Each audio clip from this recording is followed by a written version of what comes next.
publié et les gens et cet avis public-là doit être publié au moins 5 jours avant l'ouverture des registres. L'ouverture des registres qui a eu lieu avant la séance du 19 juillet de mémoire.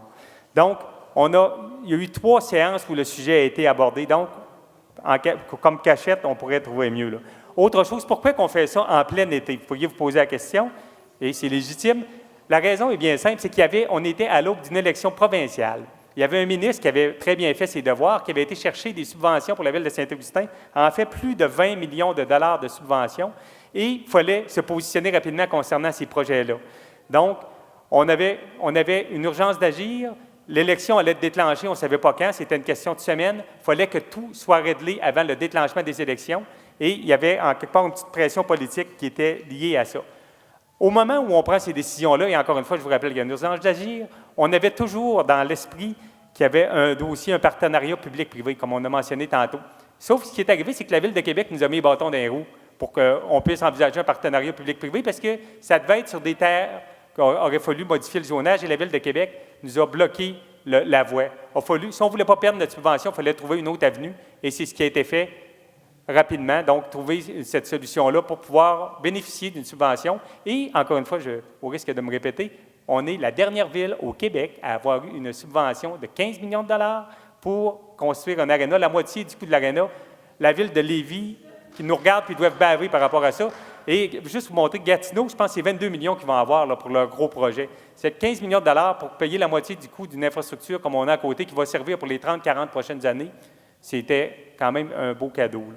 Donc, la raison pour laquelle on fait ça l'été, urgence d'agir, on a procédé le plus rapidement possible parce qu'il y avait des impératifs politiques et on voulait que la Ville de Saint-Augustin puisse bénéficier de ces subventions-là qui n'auraient possiblement pas été accordées suite à un changement de gouvernement, là. S'il vous plaît. Et est-ce que je peux? Juste une chose, l'urgence d'agir justifie-t-elle, si tant est qu'il y avait urgence, là? Parce que ça revient tout le temps. On avait le couteau sous la gorge, le gun sur la tempe pour signer l'entente, pour ci, pour ça, toujours en urgence, hein? Et l'urgence d'agir justifie-t-elle qu'on ne fasse pas un avis de convocation puis de le mettre sur le petit panneau lumineux que demain matin à 7h30, il y a une rencontre? C'est tellement urgent là, qu'on se dit hey, « on ne le dira pas aux citoyens ». C'est urgent, ça presse, on va le dire pas aux citoyens. Puis après ça, on va faire un petit avis public, là, puis ensuite, on va faire un registre, mais on ne dira pas aux citoyens, c'est urgent, on fait ça vite, on leur dira pas. Il y avait des délais. C'est ça la culture ici. Ça a été ça pendant 10 ans, c'est ça qui nous a mis dans la misère. Là, il vient se fendre ici en disant, là, hey, regarde, on a fait ça pour nous. Une chance que la subvention possible n'était pas plus que 15 millions. Imaginez-vous si le gouvernement avait dit, on va vous donner 40 millions si vous en mettez autant. Tout de suite, 80 millions. On aurait 6 piscines l'autre bord. C'est totalement n'importe quoi. C'est de l'improvisation perpétuelle à laquelle on a assisté.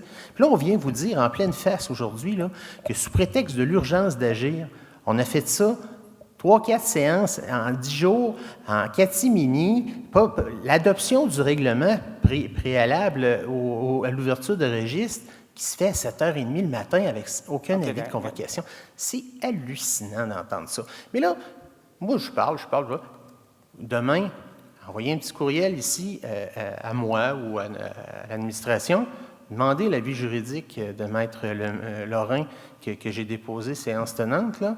Vous allez voir ce qu'il en pense, lui. Vous allez voir une belle histoire d'horreur.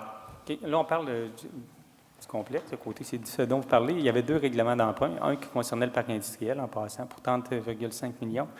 Les travaux, dans les faits, le gouvernement s'est engagé à subventionner à moitié, mais comme ça a coûté 15 millions, donc ils ont eu moins à mettre d'argent. Puis il y avait aussi les bretelles d'accès que le gouvernement a payé au complet, c'était 2,7 millions. Donc, de mémoire, je vous ai entendu dire que le parc industriel Nord, c'était un des bons coups qu'on avait fait. Là. Ça doit être vrai encore. J'ai toujours dit que c'était le seul, mais c'était un bon coup. C'était un des règlements d'emprunt en question, dont Absolument. Et ils ont emprunté 30 millions, ça en a coûté 7. Belle estimation. Et c'est quoi cette histoire-là? Puis de toute façon, pourquoi est-ce qu'ils en ont emprunté 30 si finalement ça en a coûté 7, 7,5? Laissez-moi finir. Parce qu'au moment où ils l'ont emprunté, ils ne savaient pas qu'il y aurait les subventions, ils ne savaient pas tout. Et là-dessus, il n'y a pas de problème. Il n'y a pas de problème. Pourquoi l'avoir fait en cachette? Pourquoi en cachette? C'est tout. Cette histoire-là là, de séance en cachette, là, j'ai ramené ça dernièrement parce que j'ai dit qu'il y avait une culture de la cachette. Comme pour Deloitte, ça s'est négocié en cachette. Tout se fait en cachette. Le 30 millions là, qui a été adopté là, comme règlement, puis finalement a coûté 7 millions, qui a donné lieu au Parc industriel Nord, c'est un bon coup. Je le répète, je l'ai dit, je le redis. Mais pourquoi avoir emprunté ce 30 millions-là en cachette? L'urgence d'agir, elle ne tient pas. Vous pouvez très bien avoir un courriel qui part, puis une annonce, puis dire on fait ça demain ou on fait ça demain soir. C'est quoi cette histoire-là? Ça ne tient pas debout. Monsieur le maire, pourquoi vous parlez de cachette depuis tantôt? Il y a eu 3 réunions. Un avis de motion dans une réunion, l'adoption dans l'autre, qui était plus un détail administratif. Qu'est-ce qui justifiait la tenue d'une séance extraordinaire sans avis de convocation à 7h30 le matin? Le 7h30 du matin, dans le temps, c'était pour m'accommoder sans moins. Avis de convocation. Pourquoi? Pourquoi les citoyens n'ont pas pu être au courant de ça? Qu'est-ce qui pressait le soir, là, quand vous avez dit « Vite, on fait ça demain matin » là? Vous ne pouviez pas envoyer un petit courriel, une alerte, là. Vous êtes responsable des technologies de l'information financière. Les moyens technologiques, ça existait en 2012. Ça ne vous est pas venu à l'idée. Regardez, je me souviens pas du détail, pourquoi que ça a été convoqué à 7h30. Mais, M. le maire... Sauf que ce qui est les faits, c'est que ça n'a pas été fait en cachette. C'est ça qui est important. Moi, M. le maire, est-ce que je peux avoir la parole, s'il vous plaît? Allez-y. S'agissant de cachette, bien moi, je vais livrer aux citoyens qui restent ici dans la salle l'autre partie de l'histoire concernant le règlement d'emprunt du complexe multifonctionnel. Effectivement, là, bon, mettons que, je veux dire, l'avis de convocation, puis en catimini, puis on fait ça tôt le matin, puis tout ça, mais c'est parce que ce que mon collègue oublie de dire, il oublie la dernière partie de l'histoire, c'est que le règlement d'emprunt voté le 11 juillet 2012 a été suivi d'un règlement d'emprunt venant modifier le règlement d'emprunt du 11 juillet. Ce règlement d'emprunt modifiant le 11 juillet, lui, ça a été le 1er octobre. Et vous allez voir, s'agissant de cachette, c'en est une pas pire.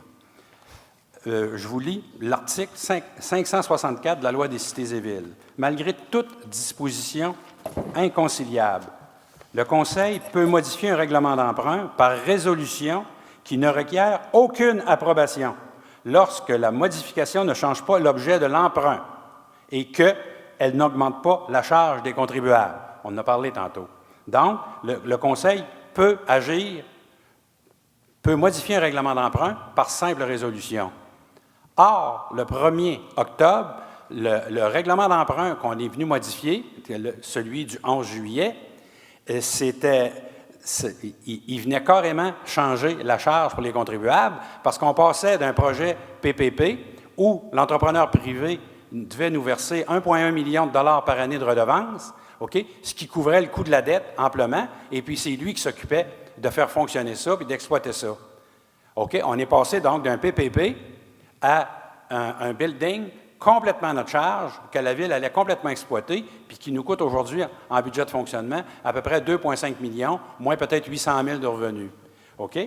Alors, et ça, la Loi des cités et villes dit bien, puis là, je continue, toute modification d'un règlement d'emprunt qui décrète un changement d'objet ou qui augmente la charge des contribuables doit être effectuée par un règlement assujetti aux mêmes approbations que le règlement initial.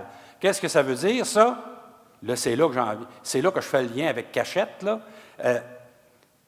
Les mêmes approbations que le règlement initial. Bien, le règlement d'emprunt, hein, ça dit quoi? Ça veut dire ouverture des registres, ce qui a été fait en juillet, hein, le 11 juillet. Ensuite, le 19 juillet, il y a eu un avis public le 13. Le 19 juillet, il y a eu l'ouverture des registres. Il y a 19 signatures qui ont été recueillies, ça en prenait 500. Donc, normalement, c'est sûr que les citoyens, écoutez, hey, on va avoir un beau building de 34 millions, puis ça ne coûte pas une scène parce qu'on a 15 millions du gouvernement, puis le reste, c'est le privé qui nous le paye. Alors, moi non plus, je ne suis pas allé voter pour ça, contre ça, si je peux dire. Mais, sauf que, donc, le 1er juillet, quand c'était un autre projet qui avait un autre impact sur les finances... 1er octobre, pas juillet. Au mois d'octobre, bien, ce que ça veut dire, c'est que ça, là, la Ville aurait dû ouvrir les registres. Puis là, d'après moi, là, si les citoyens avaient été dûment informés, dire, écoute, là, le building de 34 millions, là, bien, ça va nous coûter 2,5 millions par année, puis en fonctionnement, puis on risque d'avoir une dette, un service de la dette d'à peu près 1 million par année pendant les 20 ou 25 prochaines années. Ça va venir impacter votre compte de taxes. D'après moi, ça se peut qu'on aurait eu 500 signatures. Et c'est non seulement un nouveau registre qu'il fallait ouvrir, il fallait refaire les mêmes approbations, Oui. c'est bien de le lire. Donc, il fallait faire l'avis de motion dans une séance distincte que l'adoption du règlement, ouverture de registre, puis ensuite l'autre séance pour adoption finale. Donc, tantôt, on est tout fiers de me dire « Hey, on a fait 3 séances, c'était pas en cachette, il en manque juste 3 autres. » On a fait la job à moitié. Hein? C'était pas une cachette, c'était quoi? Sur 6 séances qu'il fallait faire pour arriver aux résultats auxquels ils sont arrivés, ils en ont fait 3, dont une en cachette, hein, sans avis de convocation, puis les 3 autres, ils les ont pas faites pantoute. Vous lirez tout ça, c'est très, très, très bien détaillé dans l'avis juridique. Très, très bien détaillé. Ça n'a pas respecté la loi. L'ordre du jour étant épuisé, je déclare la séance close. Puis les membres du conseil aussi. Non, moi, ça va.